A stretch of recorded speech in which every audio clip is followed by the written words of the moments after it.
I respect your time and honestly all the effort you put into working hard for your money. So I'm not going to bullshit you and just do what many people do. Drag the video out unnecessarily for watch time and all that nonsense.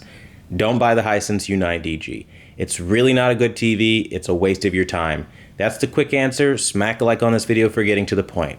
To be very honest with you, I won't be putting a whole lot of effort into trying to make this TV look really good or like something it's not. I'll tell you the good, I'll tell you the bad, and it will be up to you, obviously, to decide from there, but at least you'll have the information.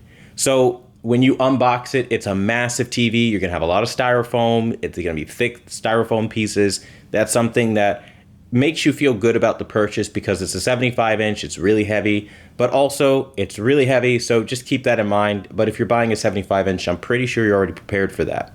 Now, it doesn't have an adjustable footprint, which for me is unacceptable, given the fact that its only basically footprint is extremely wide. So unless you have a 75-inch media console or something similar, it's going to be a pain in the ass to really set this thing up. And again, it comes down to the fact that the lower end models have adjustable footprints. So at the most premium tier, it's not a hard thing to do. Don't know why they didn't add it, but at this point, I frankly don't really care all that much, to be honest with you. Now, when you talk about unacceptable things, we can talk about the forced terms of service. You literally, no matter what you do, will have Google and Hisense forced terms of service. And if you don't like it, it's kind of like tough. Oh, well.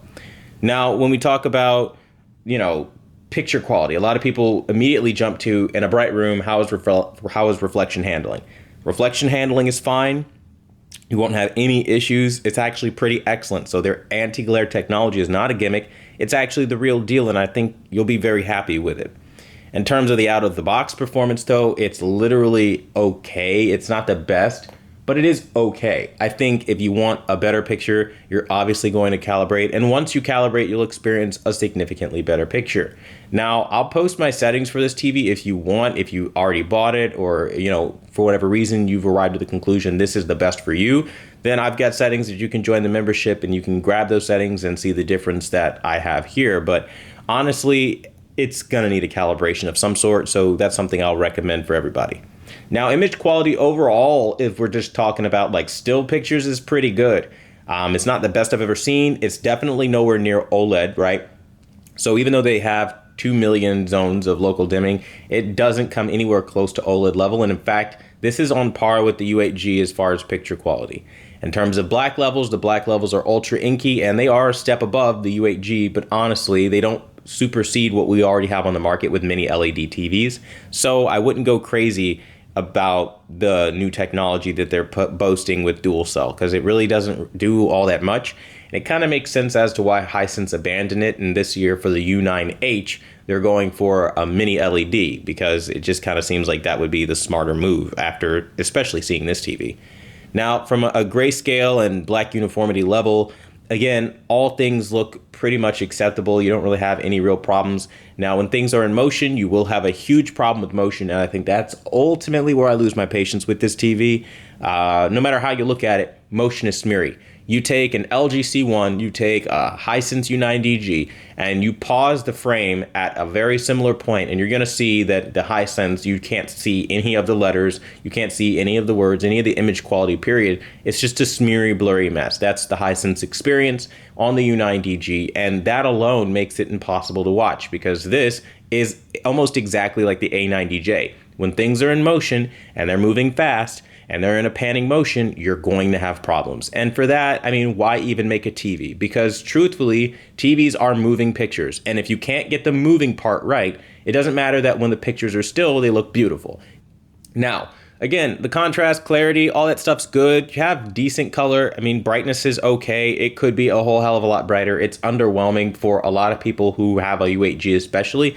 You're going to notice a big brightness difference in that this TV focuses on highlight mapping versus overall peak brightness of the screen. So if you don't like that, that's something that you're not going to like. As far as gradations and banding goes, there's no smooth gradation feature. You will experience banding. And as far as upscaling goes, it doesn't handle upscaling good at all. And in fact, things like 720p will be such a distorted mess that there's kind of no real point in watching it on this TV. As far as the overall TV speakers, they have a good sound to them. They have good kick. That's one of the more positive things about the TV. Way better than the U8G audio-wise, but not a replacement for a soundbar when you're looking for a bass. Now, in terms of the remote, the UI, all of it's the same as the step-down model, so you don't get anything extra for being a premium customer for the, again, user interface or any extra features in that regard. As far as the price to value and if it's worth it, I'm going to kind of leave that choice up to you guys. But personally, what I would honestly do, I would just buy a 65-inch U8G. Or at this point in 2022, I would just wait for the 75-inch U8H, because this TV is so incredibly underwhelming that I'm not even going to waste too much time on it. I'm not even going to do too much effort with making even this video, because what's the point? The point is very clear. This is a bad TV. They didn't really go forward. They went backwards here. And frankly, out of all the things that I've seen, out of all the things that I've tested and even shown off in the comparison videos, I think you kind of get that picture. It's just not great. And I think that if they can take the feedback seriously, then maybe they can go back to the drawing boards and save themselves from an embarrassing 2022. Because I promise you, if they put out a TV like this again, where they have smeary motion that does not make sense, ghosting artifacts, banding, I mean, it's just not going to be appealing, especially at this price point. Like, it's such a disappointment. For those who don't know, I've waited for this TV when it was first announced, like, what, 2-3 years ago? And I was like waiting and waiting to see this. And now seeing it in person, I'm so disappointed that, like, I don't even want to look at it anymore. It's like, get out of my sight. Like, that's how over it I am. Like, I get so let down when they hype things up talking about next generation technology. And of course, some people will hype it up and say it's absolutely incredible and it's absolutely wonderful. That's their job. They're influencers and marketers.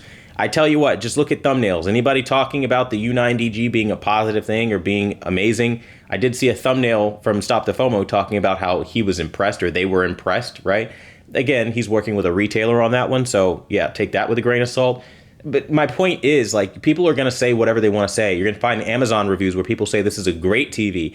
I don't know, maybe misery loves company. I mean, you can find some really bad areas of town where people say it's great and don't have a negative thing to say about it. But the reality is you drove through there and you know it's terrible. It's kind of like one of those situations. This is not a great TV or a great experience. And I think overall, it's best left where it is and just buy their step down models until they get to this level of providing quality for this price range.